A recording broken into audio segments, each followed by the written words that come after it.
you got him out of the way without facing that. Now that being, again, that's the old school thinking, and if I was in life, I'm not saying that's a good thing and I want to go back to that. Yeah. But if those guys are out there doing it and they want to survive, stop the killing. So in that regard, Larry, just listening to this, would it be logical that there'd be guys that would be lying and committing perjury to save themselves? Absolutely, absolutely.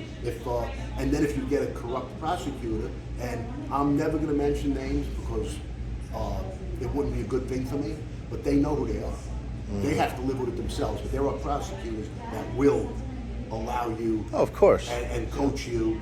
Not all of them. Yeah. I run it. I mean, there was some that were, but unfortunately, my case has a terrible stink to it. Yeah. Based on Greg and the agent and some prosecutors that were. But let's get real. A lot of prosecutors, they make their bones on these cases. And you're dealing with guys that are trying to save themselves. Right. So it's the perfect storm for perjury. Well, let me ask you this. Let me ask you this question. A lot of positions you have to put in 20 years, like a fire department, civil servant. If you're a prosecutor, you can work for 4 or 5 years, then jump fence, and now start charging $200,000 a case. I don't think that's worse than me selling a book, if you ask me. And I'm going to tell you why. These prosecutors, when they're up there, they're saying, use me, Larry Mazza is reformed, he's a good guy now, he's telling the truth, he's doing a heroic thing. They go on and on and on. 5 years later, that same prosecutor is saying, Larry Mazza's trying to help himself. He's a liar. You can't believe him. He's facing life. So, it's a conflict of interest. They should not be allowed to go from prosecution and jump the fence.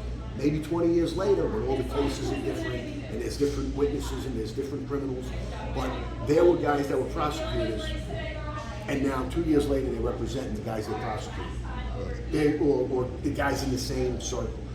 Our judge took himself off our case. You know what? It's in my book. He said, I've been on so many Colombo cases that I feel like an honorary member. He says, and you can't get a fair trial with me. He said, I think you're all guilty. I'm recusing myself. And he took himself off, and then we wound up with the one I mentioned last night that made that ruling earlier on about the fire department, and then 10 years later he sentences me. So. Why do you think you were able to survive these brutal mob wars and everything else happens? Is there something about you as a person, an element of luck? Or? Well, I'm not going to say luck at all. Again, in that